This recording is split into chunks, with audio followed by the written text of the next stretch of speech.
The bracelets do look cool. I kind of want one. I mean, not a real one, of course, but yeah, I kind of want one. It'd be cool. It came from the dance hall adjacent to the stairwell. It took those assembled on the stairs mere moments to trace the sound to an antique clock embedded on the wall. 7, 8, 9. Of course.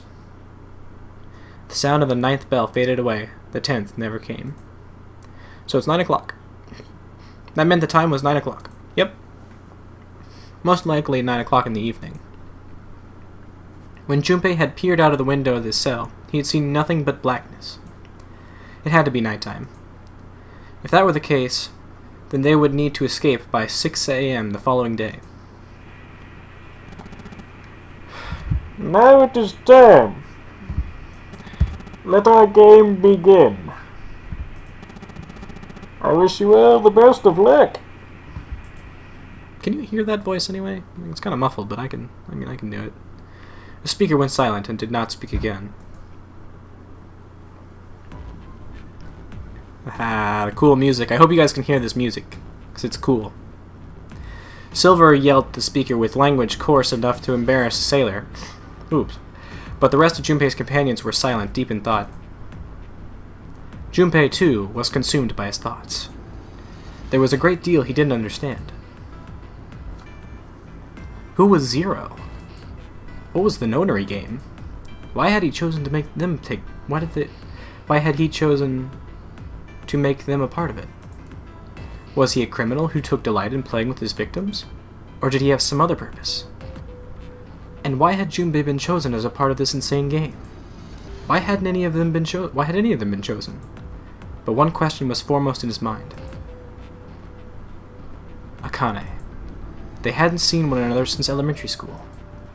Why had she appeared now? Coincidence? No, that seemed impossible. There had to be a reason. He didn't know what it might be, but there had to be a reason. Very well.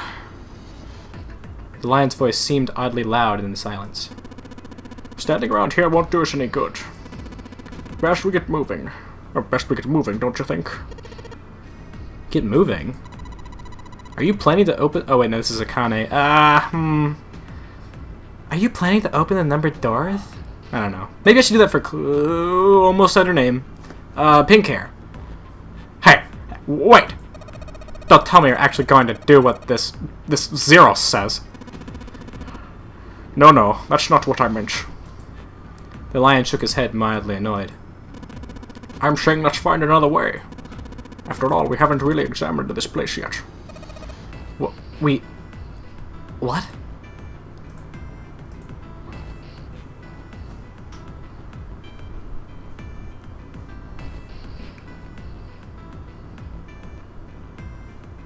They spent the next 8 hours discussing what they should do. No. Their separate investigations finished. All 9 people returned to where they had left one another. So they all went and looked around and came back. The result of their work was nothing. They were completely sealed in. Their hard work had not gone completely to waste, however. They had learned a number of things as they had scoured the parts of the ship they could reach. It seems as they were confined to decks A through C. C deck was as far down as they could be able to go. However, the reason being, the D deck was completely submerged. Strangely, however, the water had risen no higher than D deck. The flow seemed to have stopped somehow, as evidenced by the surface of the water on D deck, which was smooth as glass. The prince knelt down and gently drew his hand across it. Perhaps the Zero fellow has used some sort of remote control to seal the watertight door lower down. He said that our time was 9 hours. In other words, this water won't rise for 9 hours. Then you say we won't sink till then? Well, that may be a little too optimistic. No point in too wishful thinking. There were 3 metal doors on C deck. A single door stood off the side, with 2 more on the wall facing the central staircase. None of them had numbers or verification devices. They were, however, locked, like the other doors. No matter how much they pushed and shoved, the doors refused to move. The mountain and lion threw themselves against them a few times, but to no avail. The door in the back had a keyhole. Just above, there was a strange mark in the shape of a circle surrounding a dot. There were 2 other doors on C deck as well, but it was clear they were elevators, as each of them had a button next to it with an upside-down triangle. They tried pushing the button, and it worked, and they escaped. No response. Apparently, there was no power running into the elevators. To the left of the elevator doors was a card reader. The card reader also had a strange mark on it. It looked as though a lowercase h, with the dash drawn across the upper stem of the H. Junpei stared at it for a while. This is a symbol for... By the way, you're not even hearing the telephone in the background, just to let you know that. This is a symbol of Saturn. It's an astrological symbol. Then the mark on the other door... I think that was the sun symbol. I think that's like the sun symbol? They had seen the same symbol on A deck. There was a door on either side of the stairs. The one on the left had a keyhole with a similar symbol engraved on it. This is an Earth symbol. The horizontal line symbolizes the equator, and the vertical one represents the prime meridian, I think. Junpei looked up at the ceiling. There was a great circle cut in perhaps for a skylight or a glass dome, but it had been filled with a gargantuan metal plate. The metal looked very solid. Anything short of explosive charge was unlikely to damage it. There were several windows along both sides of the ship, or at least there had been. They too were covered with metal plates. In other words, we can't get out. We're trapped. All the exits go nowhere. Junpei was not happy. Thank you, game. The girl with pink hair spoke up. Alright, let's see here. Princess Bubblegum? What? I don't know what she sounds like, though, guys. I don't know. Maybe pink hair should have the voice that I given to Akane. Well, I'm sure they go somewhere. We just can't open them. I think that works better for her. I don't know what to do for Akane, though. I think that'll work better for pink hair.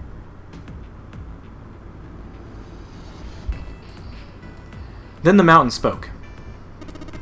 You don't know that. For all we know, they just open into walls or take us in circles. The prince did not agree. No, I'm sure they go somewhere. Otherwise, what would the point? What point will there be? And we can open them. Well, 2 of them at least.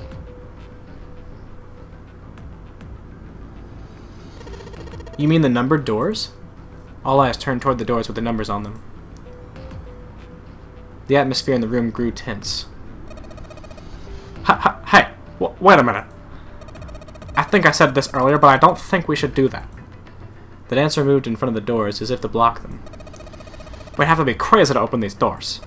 If we do that, we're doing exactly what Zero wants us to do. Suddenly, everyone began to speak at once. I agree. I don't. That's a terrible idea. We should keep going. We should stay here. We don't have any other way to open any of these doors. We should just wait. Somebody's bound to come find us. We don't have time for that. In 8.5 hours, the ship's going to sink. The clamor of voices made it next to impossible to determine who was saying what. Their arguments grew more and more intense until people were shouting and screaming at one another. Junpei had remained silent, but at last he could take no more. Hey! Shut up! They fell silent, and all eyes turned towards Junpei. He felt each stare burning into him, but he refused to flinch. Before we try and decide what we're going to do, there's something else we ought to do. What's that? We need to exchange information. We don't know anything about each other. I want to know who you guys are. Who you are, where you came from, why you ended up here. Don't tell me you aren't curious too. They were silent. Some of them looked the other way, or bit their lip, or crossed their arms and stared out at the ceiling. But one of them spoke up. It was Akane. I don't know, guys. I gave her voice to pink hair. Meh. I agree. I think Jumpy is right. Jumpy? I don't know what her voice should be. Oh, I'm sorry. I'm talking about him. I just call him Jumpy. His name is Junpei. She pointed toward Junpei. We're childhood friends. We went to the same elementary school. Wait, stop! Don't tell us stuff we didn't ask you about. Zero's probably watching us right now. What are you gonna do if he's listening in? Would that be bad? Hell yeah, it would. We don't know how much that bastard knows about us. Maybe he just picked a bunch of random people to kidnap. If that is the case, then it'd be dangerous for us to let him know too much. If Zero knows who we are, he could go after our families. Maybe he'd tell us he had him to get us to do stuff, you know? But we need to know what our names are. It's going to be hard to talk to each other if we don't have names. Alright, well, why don't we have code names? To him, apparently, it seemed like the obvious solution. Code names? Yeah, we'll each pick something. Like, I'll be 7. 7? Why are you 7?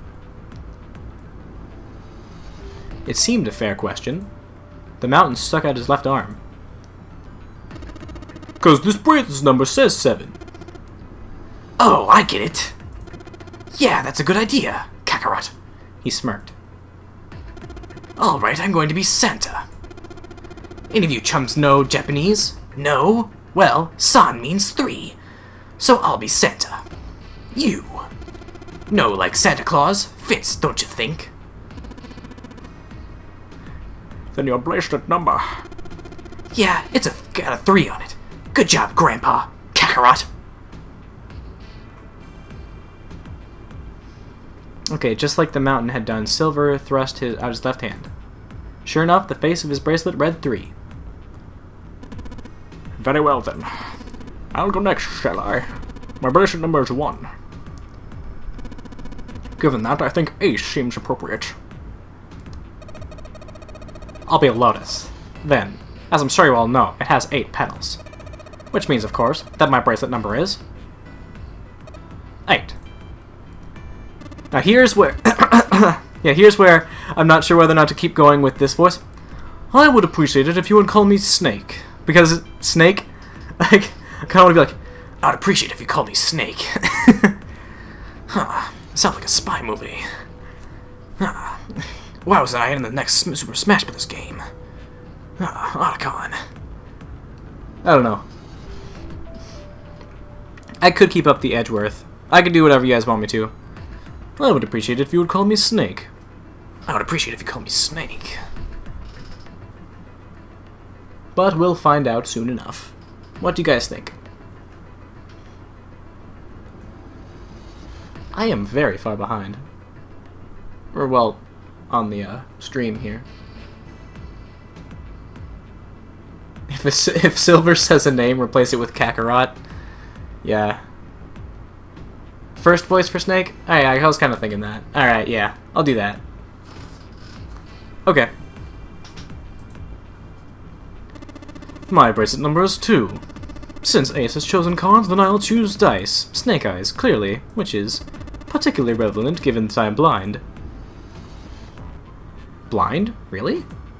He'd kept his eyes closed during their entire ordeal, which had suggested something strange, but to hear it said so casually, it was something of a surprise.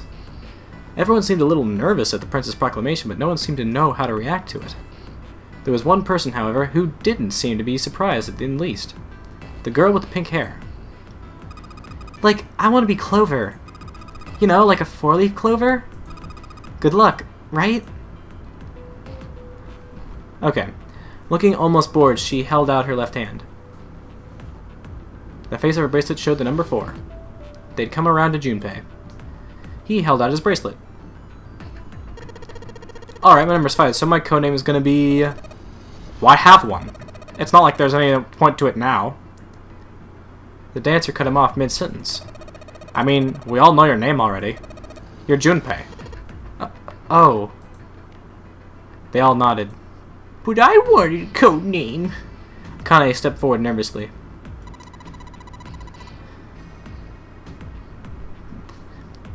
Then you should all call me by my name too. Because, I mean, it doesn't seem... It doesn't seem fair to Jumpy. You're thinking it's not cool for you to hide your name after you told us his. Akane fidgeted awkwardly. Junpei decided he had to do something. What's your bracelet number? It's 6. Anyway, she hesitated for a moment, then held her left hand.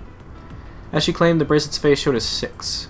Junpei looked at it for a moment and thought, "Alright then, why don't we call you June?" June? Yeah, you know, it's the 6th month of the year. So you're June. Jumpy? Kane kneaded her hands and looked up at Junpei, uncertain. He smiled back at her reassuringly. Are you good with that? She thought about it for a few more minutes, and it seemed to come to a decision and gave Junpei a small nod.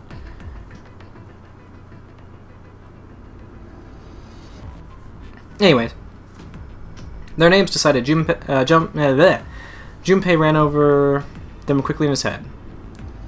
1 was Ace. 2 was Snake. 3 was Santa. 4 was Clover. 5 was Junpei's number. Akane was 6, and Junpei had given her the codename of June. 7 was 7. And 8 was Lotus. That meant that 8 of them, including Junpei, had revealed their bracelet numbers. But there was still one person left. I don't know, that guy just appearing out of the darkness like that always makes me laugh because his face is so funny. Because you forget that he's there, and then he just pops up like... Okay, he was the man with glasses and hair like a bird's nest. He hadn't said anything since they'd met on the stairs, and he didn't look like the sort of person who was inclined to conversation. I'm just gonna let you guys know, we're coming up to a moment. You might wanna prepare yourself mentally. Okay. His skin was pale, his breathing was heavy, and he was soaked with nervous sweat. His behavior seemed very suspicious, or perhaps simply emotionally unstable. It was difficult to tell. Whatever the case, it seemed clear that he only had fingertips worth of grip on his sanity. The girl with pink hair, Clover, walked up to him slowly. She put her hands on her hips and eyed him suspiciously. Like, what number are you? He didn't answer. His bloodshot eyes twitched from person to person and his breath came hot in hot pants. Hot pants, no. Hey, I'm like talking to you? The man licked his dry lips with a shaking of his tongue and spoke with a voice like old paper. Isn't it obvious? There are 9 people here. And you know whose number 1 through 8 are. I'm the only one left. I don't know. Don't worry. We don't need to worry about a voice. So, you're like 9? Yeah. He extended a trembling arm. Look at here.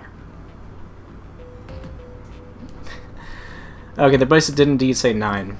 Clover looked at it contemptuously. What's like your code name? Code name?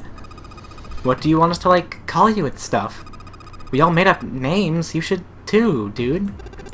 I don't need one. Why not? Like, why not?